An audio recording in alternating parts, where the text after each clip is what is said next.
अस्सलाम वालेकुम। टुडे हम थोड़े से और टॉपिक्स डिस्कस करेंगे जो कि बहुत सारे लोग आकर बताते हैं कि जी ये मैंने किया, इससे मुझे प्रॉब्लम हुई, या ये मैंने किया और ये मुझे बहुत सूट किया। So first off let's quickly get into the video. First off what I want to say is कि लोग हमें कहते हैं कि जी SPF जो इस्तेमाल करना है, मैं जो मॉइस्चराइज़र यूज़ कर रही हूँ उसमें 15 SPF है, जो मेरा मेकअप है वो 10 SPF है, तो वो मिलजुल के सब क्या वो SPF इतना हो जाता है कि मैं उसको इस्तेमाल कर लूँ। इन्फ्लुएंसर हैं जिन्होंने बताया है कि मेकअप में कितना SPF होता है और वो कितना हम लगाएंगे तो हमें इक्विवेलेंट फ़ायदा मिलेगा एक 50++ SPF का।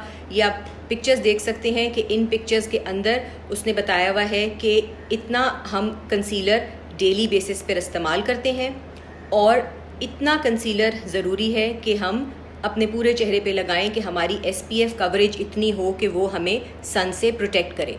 तो आप खुद देख सकते हैं, इन्होंने एक तस्वीर भी दिखाई है लगा कर कि वो कैसा लगता है अगर हम इतना मेकअप इस्तेमाल करें। तो कोई भी हम में से इतना ज़्यादा फाउंडेशन या कंसीलर या बेस लगा के नहीं फिरता, हम उतना ही लगाते हैं जितना हमारी स्किन को ज़रूरत है और उतने में हमें बिल्कुल भी सन प्रोटेक्शन नहीं मिल रही है। तो ज़रूरी है कि आप एक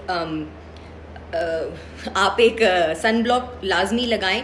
आपने डे केयर रूटीन में उसको कैसे करना है, हमारे अगर प्रोडक्ट्स की बात करें, पहले आपने पोर रिफाइनिंग सीरम यूज़ करना है, फिर एक्वा लुमिनाइजिंग एसेंस यूज़ करना है, उसके बाद कोई मॉइस्चराइज़र लगाना है, फिर आपने SPF लगानी है, it has to be SPF 50, और उसके बाद आपने अपना ऊपर मेकअप अप्लाई करना है, फाउंडेशन अप्लाई करना है, बेस अप्लाई करनी है, जो भी आपकी डेली स्किन केयर रूटीन में है।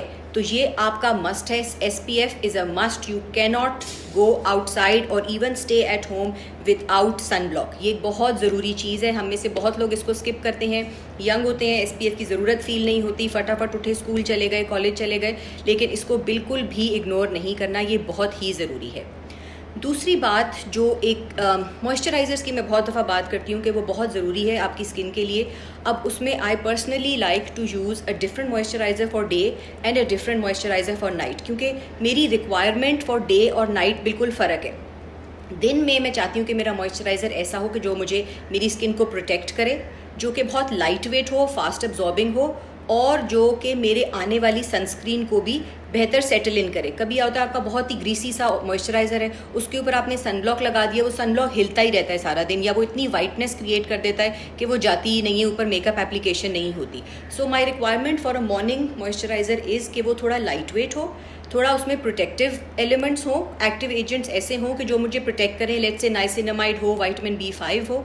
और जो मेरा नाइट वाला मॉइस्चराइज़र है उसमें आई वुड एक्सपेक्ट कि वो थोड़ा सा करेक्टिव और रिपेयरिंग हो, कि उसमें एंटी एजिंग हो, थोड़ा सा उसमें कोई रिपेयर हो, बहुत ज़्यादा डीपली मॉइस्चराइजिंग और नरिशिंग हो, थोड़ा सा ऑयली हो, ताकि कि वो पूरी रात जो आपने गुजारनी है, गर्मियों में एयर कंडीशनर है और सर्दियों में हवा बहुत ड्राई है, तो आपने एक ही सिचुएशन फेस करनी है, पूरी रात आपकी स्किन ने और मज़ीद ड्राई होना है। तो that should help me in fighting those drying elements that I have to face at night. तो इस तरह this is how I differentiate between a morning moisturizer and a night moisturizer. The third thing that I want to talk about is the fact कि if I am telling you something and you feel कि आपको उससे फ़ायदा नहीं हो रहा, बल्कि कि आप जो खुद एक स्किन केयर रूटीन फॉलो कर रहे हैं आपको उसी से फ़ायदा है, तो आप वही काम करते रहें। Doesn't mean that if I am saying something to you कि वही बिल्कुल ठीक होगी और उसके अलावा जो आप कर रहे हैं वो गलत है। If something is suiting you, अगर आपकी स्किन के उसी के हिसाब से सही चल रही है, आप कोई एक सीरम नहीं लगाते या आप एक्सफोलिएट नहीं करते, तो फिर वो काम आप ना करें। लेकिन जो चीज़ें मैं कहूँगी कि आप मिस नहीं कर सकते वो ये कि आपको वक्ती तौर पे आपको उनकी कमी महसूस नहीं हो रही, लेकिन वक्त के साथ आपको बिल्कुल फ़ील होगा कि वो आपने मिस कर दिया है और लेटर ऑन आपकी स्किन डल हो जाएगी। तो उन दो चीज़ों का नाम है मॉइस्चराइज़र और सनब्लॉक। बाकी ये कि अगर आप एक्सफोलिएट नहीं करते और आप डेली सीरम्स नहीं लगाते, मे बी आपको अभी एंटी एजिंग की ज़रूरत नहीं है, तो वो काम बेशक ना करें। नेक्स्ट जो मैं एक बहुत ज़रूरी बात करूँगी, I love beauty bloggers and I love influencers, and उन्होंने हमारी बहुत ज़्यादा इन्फॉर्मेशन हमें देते हैं और बहुत मेहनत करते हैं, स्किन केयर रूटीन्स बनाते हैं, लोगों को सजेस्ट करते हैं। लेकिन मैं as a person who has been a skin enthusiast for as long as I can remember, and somebody who formulates skincare, I would just like to say कि आप लोग अगर इन्फ्लुएंसर्स को फॉलो कर रहे हैं, या तो उनकी चीज़ों और टिप्स को बताए हुए चीज़ों के ऊपर अच्छी तरह रिसर्च करें, क्योंकि most of these influencers are not dermatologist और दे आर नॉट डॉक्टर्स और दे आर नॉट फार्मासिस्ट। तो ये जब कोई DIYs बनाते हैं तो वो उनके लिए बहुत अच्छा रहता है, वो उनको बहुत सूट किया होता है। ज़रूरी नहीं है कि वो आपको भी उतना ही सूट करे। बहुत दफ़ा क्या होता है कि जिस चीज़ की वो फिल्म कर रहे हैं वो उससे ज़्यादा भी स्किन केयर फॉलो करते हो। लेट्स से कि उन्होंने फिल्म किया कि उनका 3 स्टेप स्किन केयर रूटीन है, उसमें उन्होंने सिर्फ क्लेंस किया, ऊपर उन्होंने टोनर लगाया और मॉइस्चराइज़र लगा लिया। लेकिन ज़रूरी नहीं है कि वो इन्फ्लुएंसर अपनी डेली रूटीन में भी यही 3 काम करता हो। मे बी वो लड़की या लड़का अपनी डेली रूटीन में इससे बहुत ज़्यादा प्रोडक्ट्स लगाते हैं जिनकी वजह से उनकी स्किन बहुत अच्छी है। तो आपने अगर उनकी स्किन केयर को रेप्लिकेट कर रहे हैं तो प्लीज़ ध्यान से करें और अपनी स्किन की नीड्स को मद्देनज़र रखते हुए ये काम करें, because what they are doing is suiting them. It's not necessary कि वो चीज़ आपको भी सूट करेगी।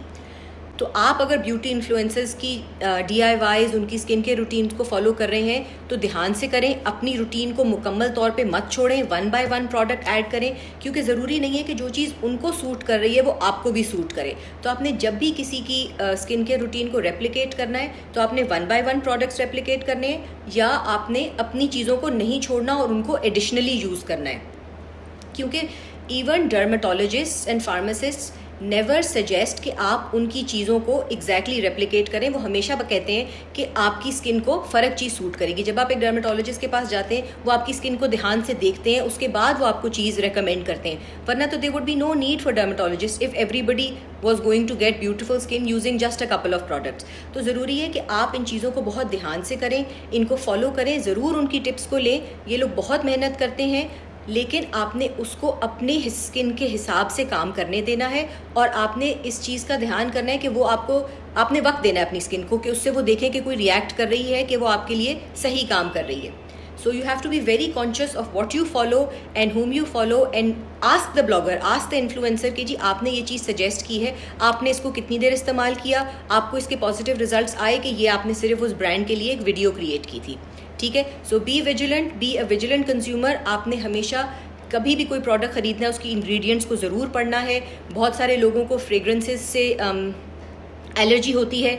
अल्कोहल अगर कभी भी किसी प्रोडक्ट में है उसको मिनिमल वो लोग इस्तेमाल करें जिनकी स्किन ड्राई है, बिकॉज अल्कोहल बहुत ज़्यादा ड्राइनेस कॉज करता है। फ्रेग्रेंस से लोगों को बहुत दफ़ा एलर्जीज़ होती हैं तो वो इस्तेमाल नहीं कर सकते। आजकल तो लोग बहुत ज़्यादा एजुकेट हो गए पैराबेंस को, they don't like parabens, sulphate free shampoos use करते हैं। वैसे पर्सनली सल्फेट्स में कोई बुराई नहीं है, but sulphates are just not good for people who have coloured hair. If you have normal hair which is oily तो आपको तो सल्फेट बहुत सूट करेगा।